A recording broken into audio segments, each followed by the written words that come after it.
appropriate strategic.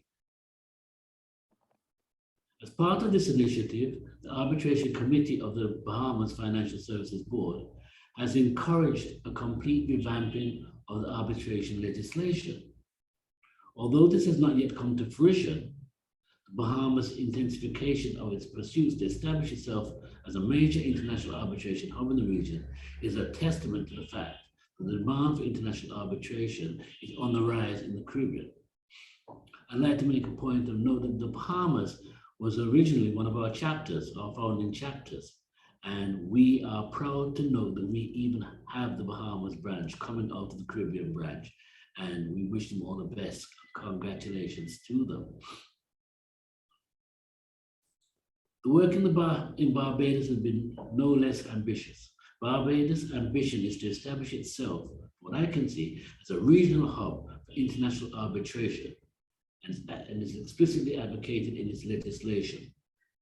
The New York Convention is given effect to Barbados under the Arbitration Foreign Arbitral Act. It should be noted that arbitration in Barbados revolves around the Arbitration Act of 1958, also the Arbitration Act of 1980, and the International Commercial Arbitration Act of 2007.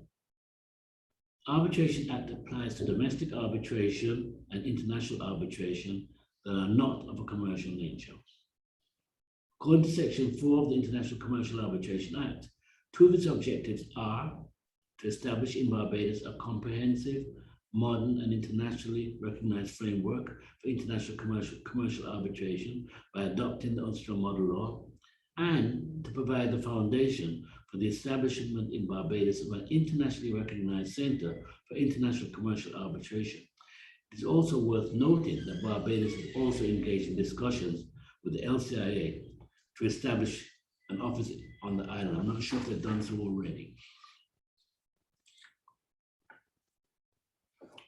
Barbados is really forging ahead in terms of its contribution to international commercial arbitration in our region. Persons such as Miles Weeks, Calvin, and other people down there are really pushing hard. Bermuda. Let's talk a bit about Bermuda. It's worth noting that Bermuda enacted modern arbitration law based on the UNCTAD model law only 8 years after the model law's establishment. With respect to legislation, Bermuda has two different arbitration regimes. The Arbitration Act of 1986 governs the arbitration of domestic disputes, while the Bermuda International Conciliation and Arbitration Act of 1993, which incorporates into Bermuda legislation the UNCTAD model law and applies to international commercial arbitration. So as you can see, Bermuda was hot off the blocks. Arbitration is a typical form of dispute resolution used in the insurance and reinsurance industry in Bermuda. Apart from Bermuda's modern legislation, policymakers have sought to enhance its jurisdiction's attractiveness as a center for international arbitration by modifying its immigration policy to make it international arbitration friendly. We should note that under Bermudian law, labor law, arbitrators sitting in an international commercial arbitration in Bermuda do not require work permits. Let us not forget that Bermuda is another one of the region's jurisdictions striving to become a major arbitration hub. And we should know that we have a very big link to Bermuda.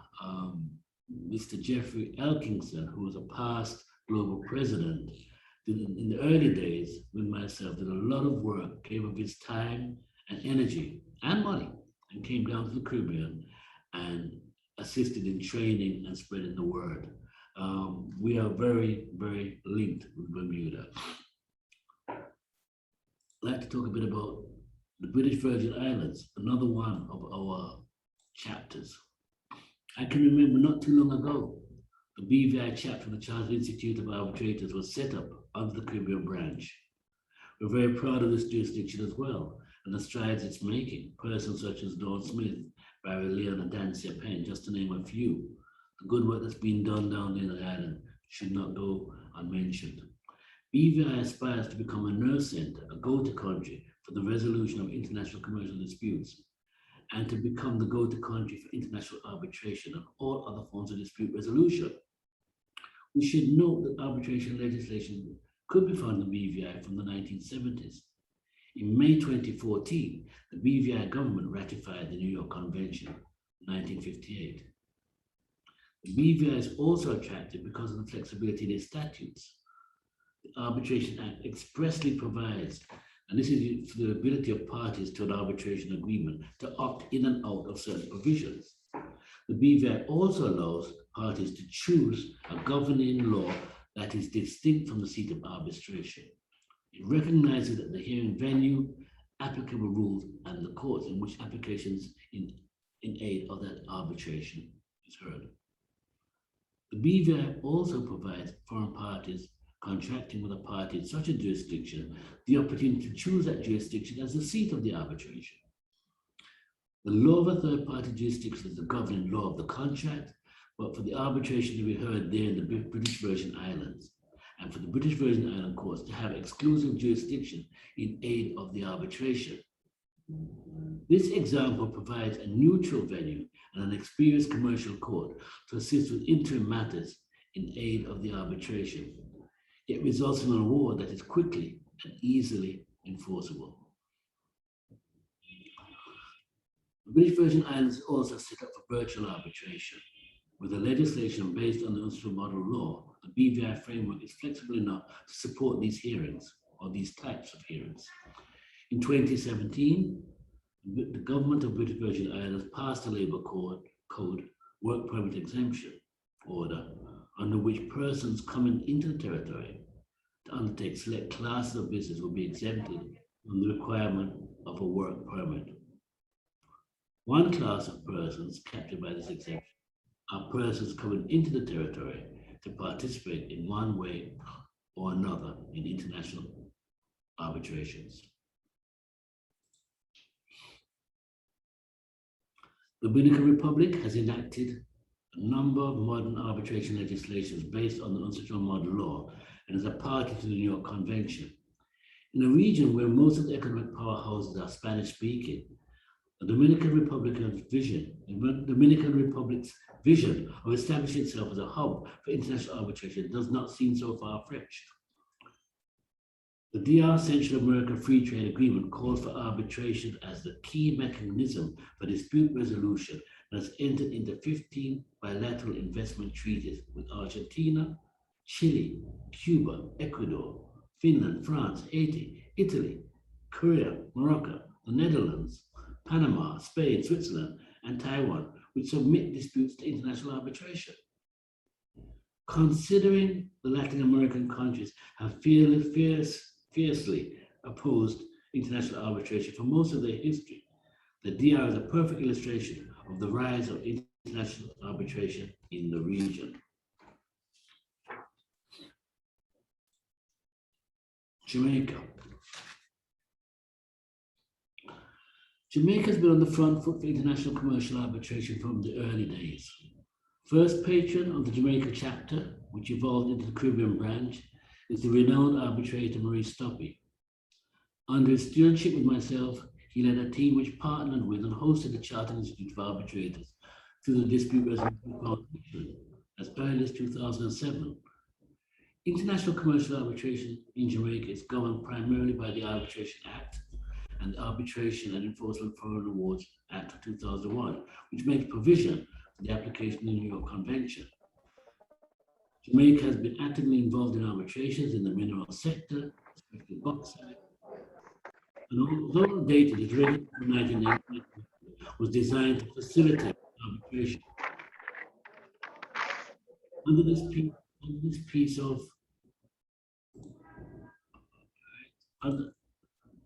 this piece of legislation, the court will generally stay proceedings where a valid arbitration agreement is in place and may remove an arbitrator engaged in misconduct. So we do have that in our region. In recent years, much attention has been centered on the modernization of the century-old Arbitration Act to bring it in line with the Ulster Model Law. And this was done in 2017. Of course, good work has been done by our ministries down here. Successive governments worked together, partnered. Our previous chairman of the branch, Mr. Christopher Malcolm, also did some great work down here in Jamaica. And of course, the Chartered Institute on a whole has worked assiduously with its sister countries, with sister chapters to promote and continue the work down here in Jamaica, or here in Jamaica and in the region. Trinidad and Tobago. It's worthy of note that the twin island state of Trinidad and Tobago has been engaged in international commercial arbitration cases, particularly in the petroleum sector, for a very long time. Presently, arbitration in Trinidad and Tobago is governed by the Arbitration Act, Chapter 501, which is also based on early English legislation, and as such, provisions similar to those under the Jamaica Act of 1900. The New York Convention of 1958 was given effect in Trinidad and Tobago by the said Act. In 1996, Trinidad and Tobago established a Dispute Resolution Center of Trinidad and Tobago as part of the Trinidad and Tobago Chamber of Commerce. Now, the goal of the Dispute Resolution Center is to become, or was to become, the premier institution for the promotion operation of alternative dispute resolution training, and also a referral system within the Twin Islands and the wider Caribbean. Now, we have other organizations in Trinidad and Tobago, which I won't mention them all here now, who are also doing similar great work. While this jurisdiction has demonstrated its commitment to addressing the country's need for international arbitration facilities, in order to compete in the rapidly expanding world of international commercial disputes, the country recognizes the need to upgrade its arbitration legislation. And as such, a bill has been prepared and is going before the House, I'm sure, at some point this year.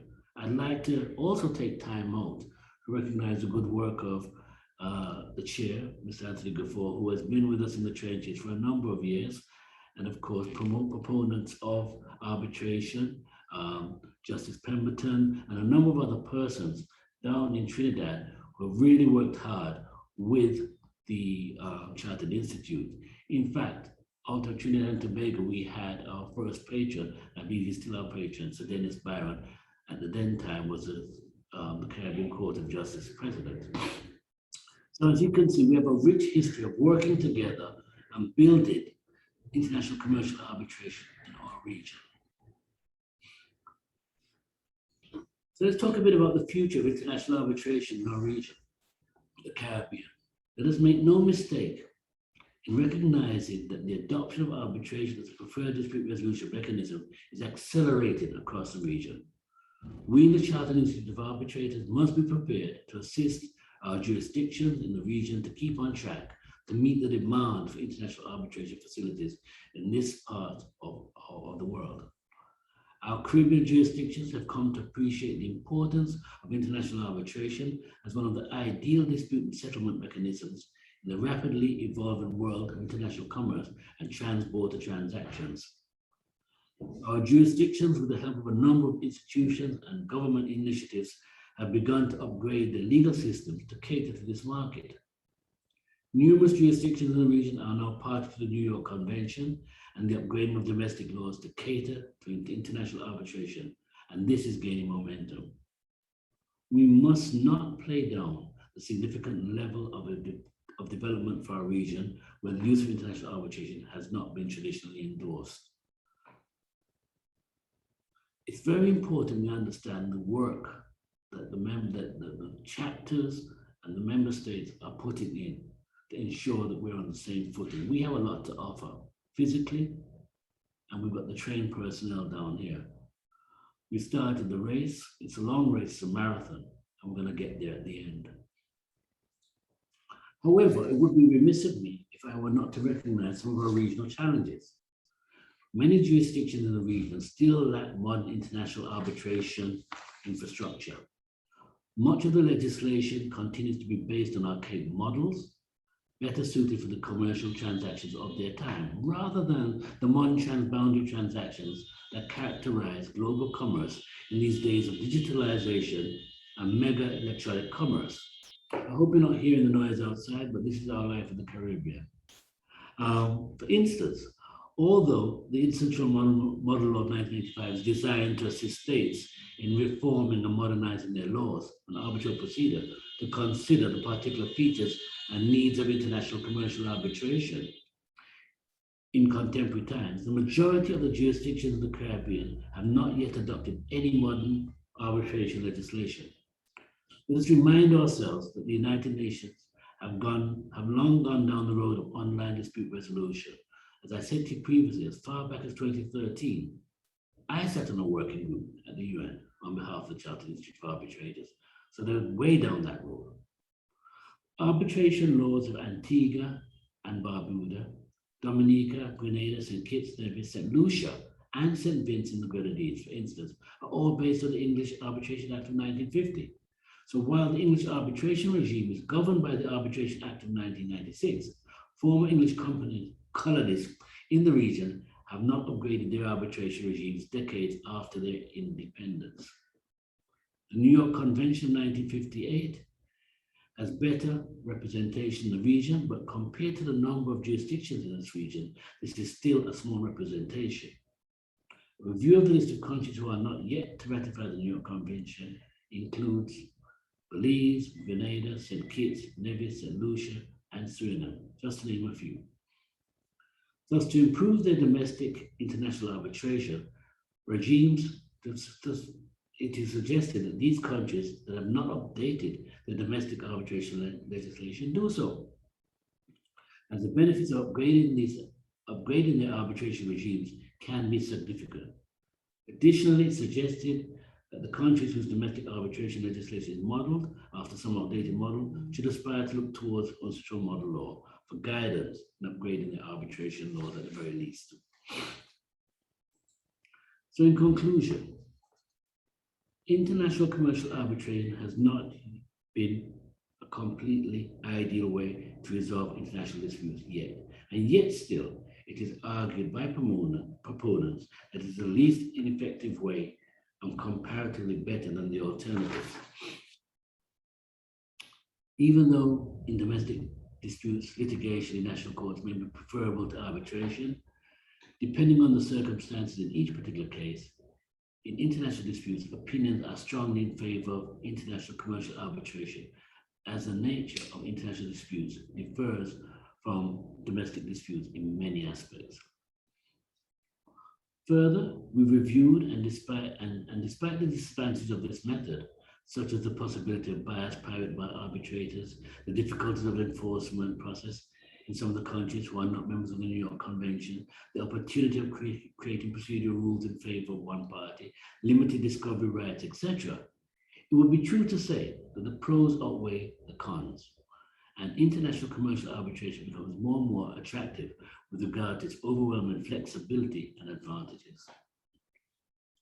Therefore, the offering, theoretically, a competent arbitrator as a neutral decision maker, easily and reliably enforceability in many foreign states and foreign court decisions, providing greater freedom in terms of procedural rules and timetables, giving a chance to disclose your business secrets in terms of confidentiality, are mostly more advantageous in comparison to the possible disadvantages that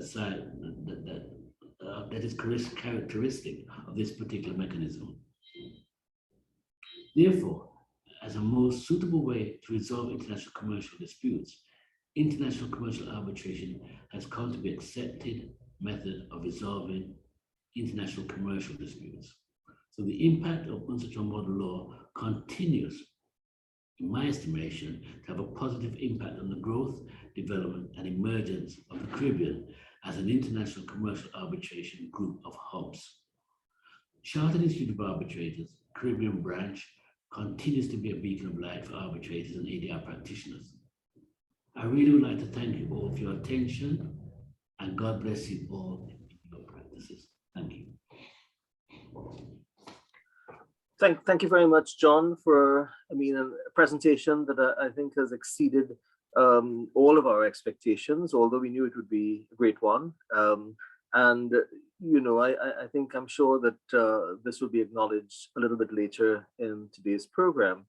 So I want to now take the opportunity to invite our Vice Chair of the chapter Ms.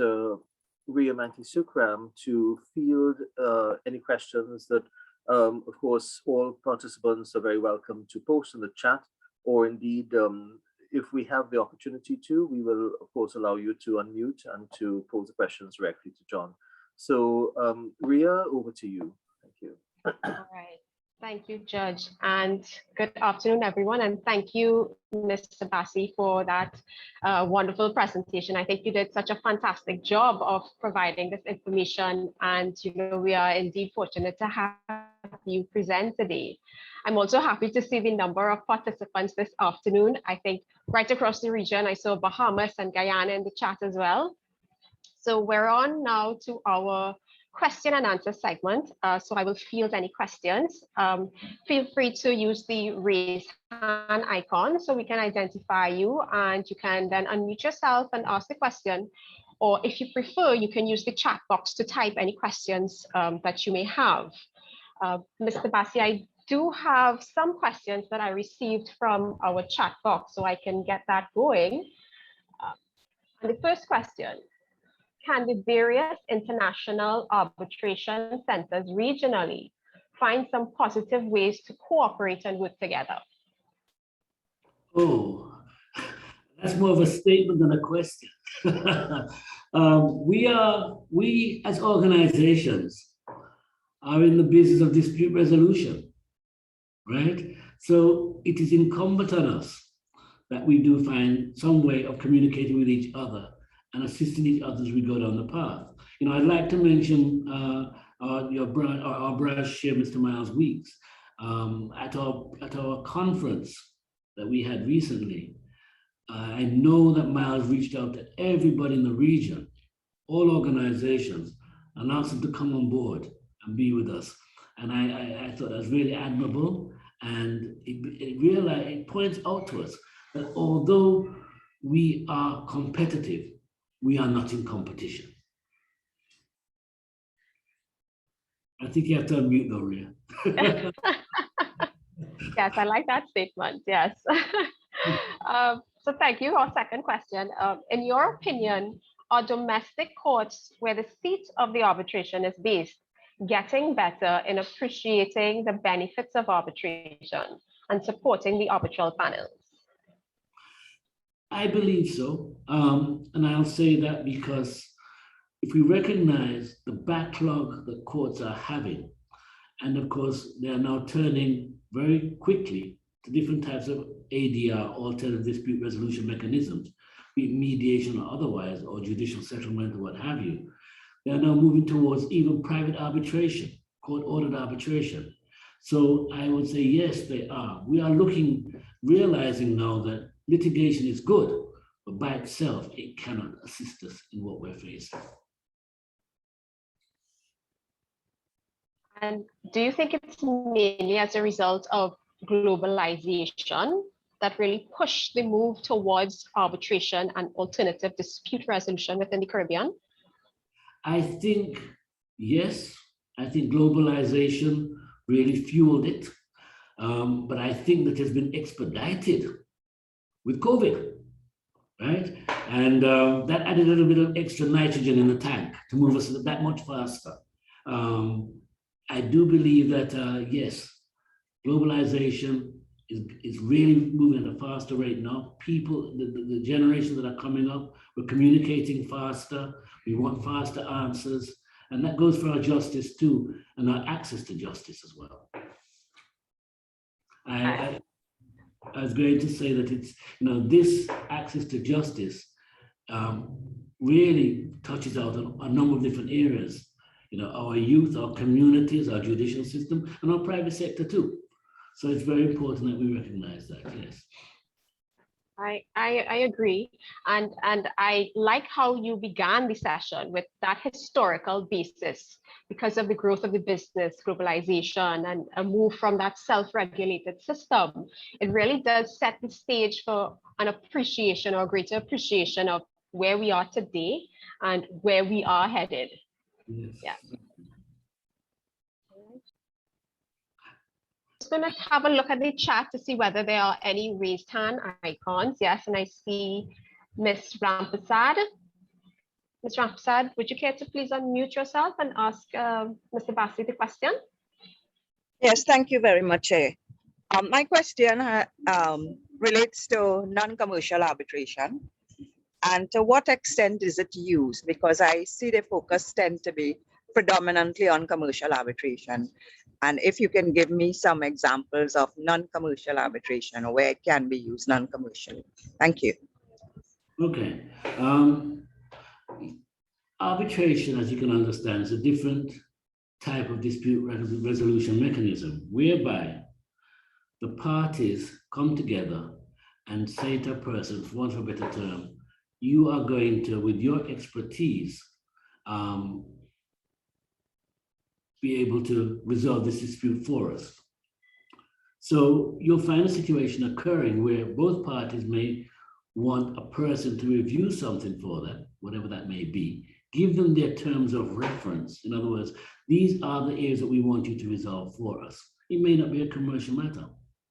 It may be a local matter, it may be a community matter, it may be some other matter that they've agreed to be bound by the decision. So these happen, but I guess because of the commercial aspect of arbitration, we tend to be more focused on that. But it does occur from time to time, I would say in a limited way, and more so in other jurisdictions than ours, where they'll turn to a third party neutral and say, can you resolve this dispute for us? And we will be bound by what you say. If we were to go back historically, a lot of that happened with the Panchai in the Indians, tribal matters in Africa and within Indian lands as well, where you've had arbitration types of resolutions. And it does occur from time to time today. Thank you, Mr. Bassie. I also see Mr. Ramsey with his hand up, and there is also a question from you, Mr. Ramsey. Would you want me to read it out, or do you care to unmute? I'll unmute because I want to put the question in context. Sure. Well, my name is Nigel Ramsey. I'm a quantity surveyor and a member of the Institute of Surveyors of Trinidad and Tobago. So I speak in purely from a construction perspective.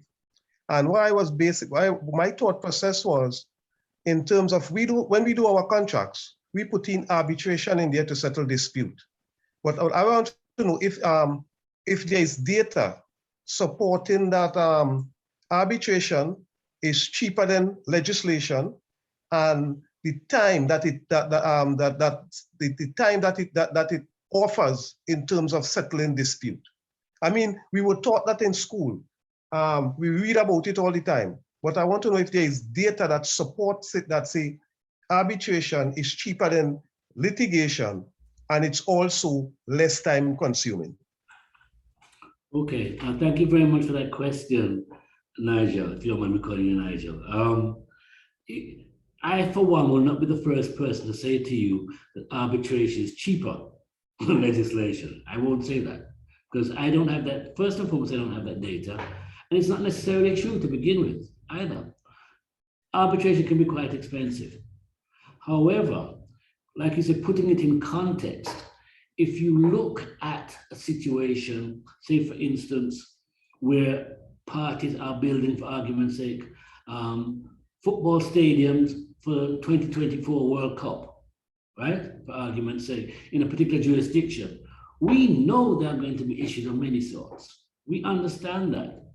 So if you have a process of adjudication or arbitration in place so that you can continue making your deadlines, at the same time you have a particular mechanism in place to sort out and resolve the issues that are coming at you, you know that over a period of time, you will be saving yourself a lot of money, because in this particular case, time is money.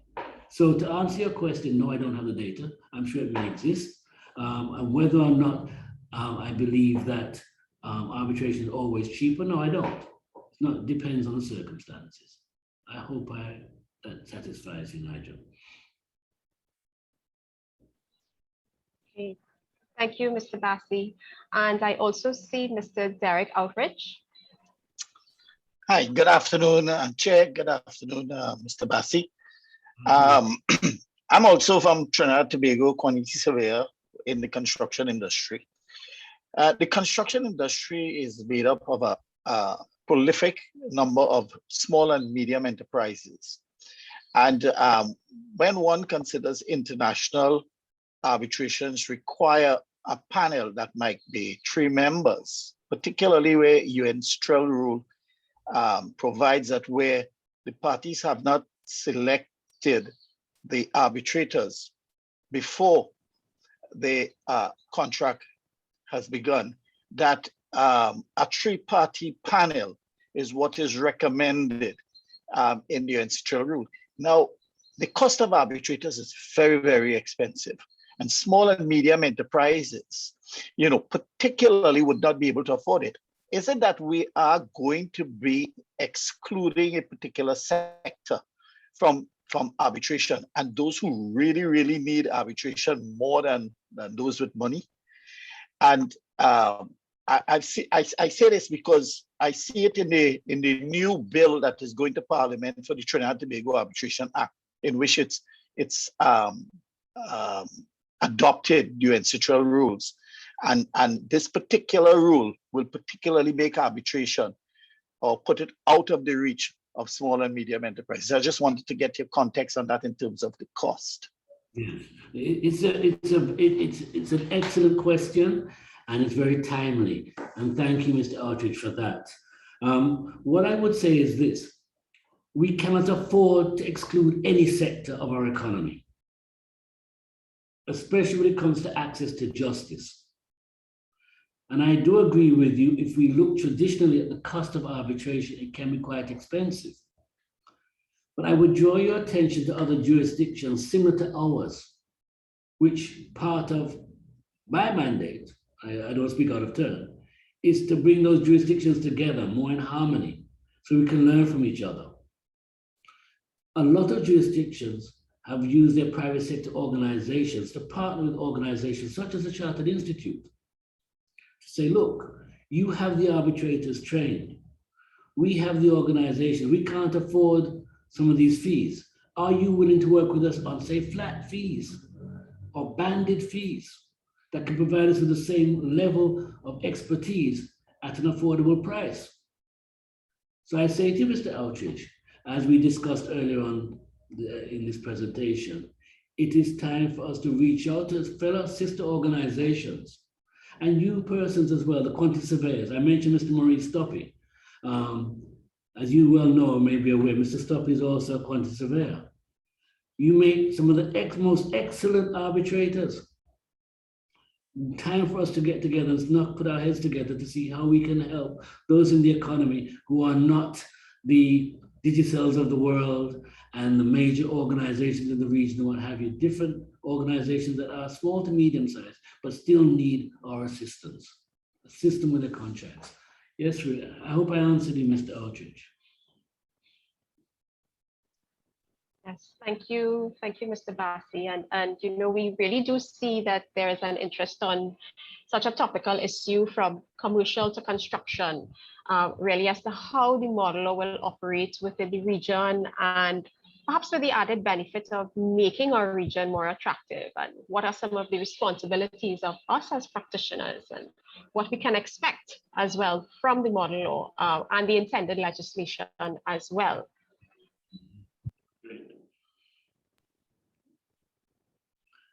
I'm just looking to see if we have any other persons with any other questions. In interim, I'd like to give a shout out to a couple of people.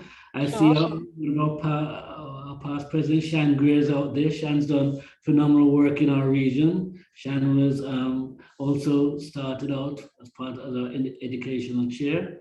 I see also Brian Golson, one of our premier arbitrators in the region also. And I'm seeing also Elizabeth Sullivan. And forgive me if I'm not mentioning your name. It's not out of anything other than my screen is small, right? But thank you very much for taking time out for coming to. Oh, Jamila, hi, Jamila Ali. Okay, sorry. Go ahead, Rhea.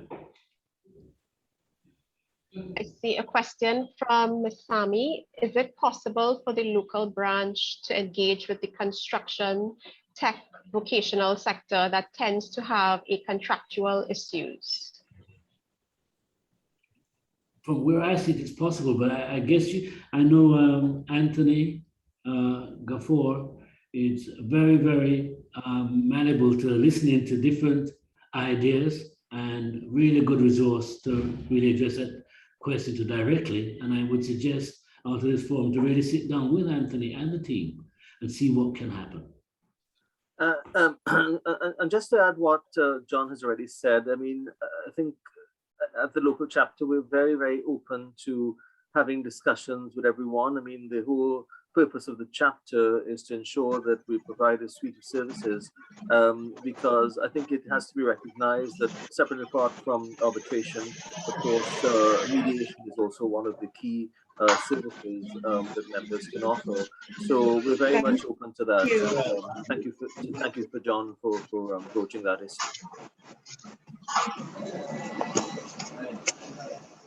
I'd like to recognize Justice Pemberton as well. I've just seen her pop up on the screen.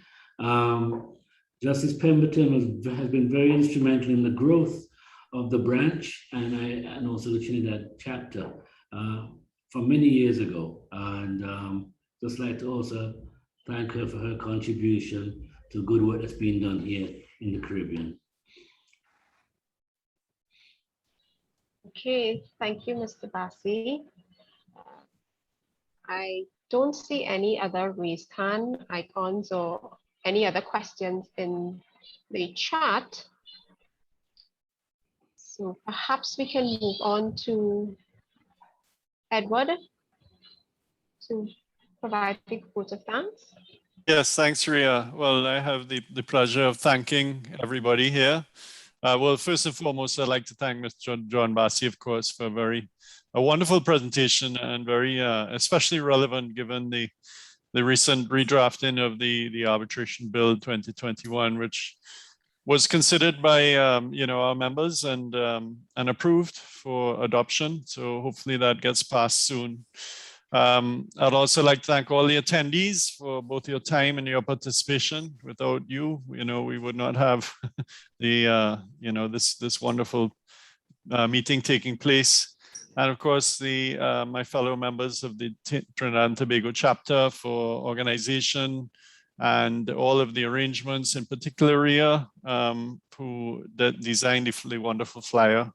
We do have a couple of quick announcements.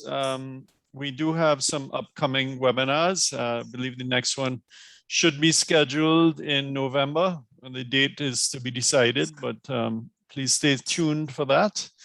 Please like and follow us on our social media. We are active both in LinkedIn as well as Facebook. So please look out for that and give us a like and a follow on whatever you do on those things. We do encourage all the attendees to please join the Chartered Institute of Arbitrators, the Trinidad and Tobago chapter. Even if you're not attorneys, a couple of members of the board, myself and Mark in particular, are not attorneys. So you do not have to be an attorney to join the Chartered Institute. So please consider joining us and getting regular updates.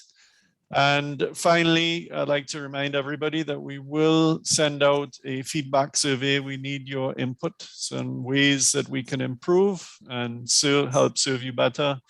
Even if suggestions on what might be of interest to you, anything that you can think of, please document that in the feedback survey. And this will be sent out on tomorrow, I believe.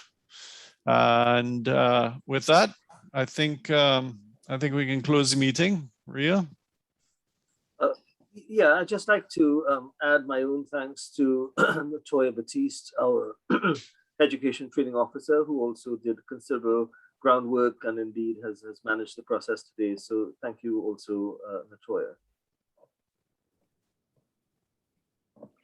Okay, thank you everybody, and stay tuned for the next one coming up in November. Thank you for having me. Appreciate it. Thank you and good afternoon, everyone. Thank you very much. Bye-bye.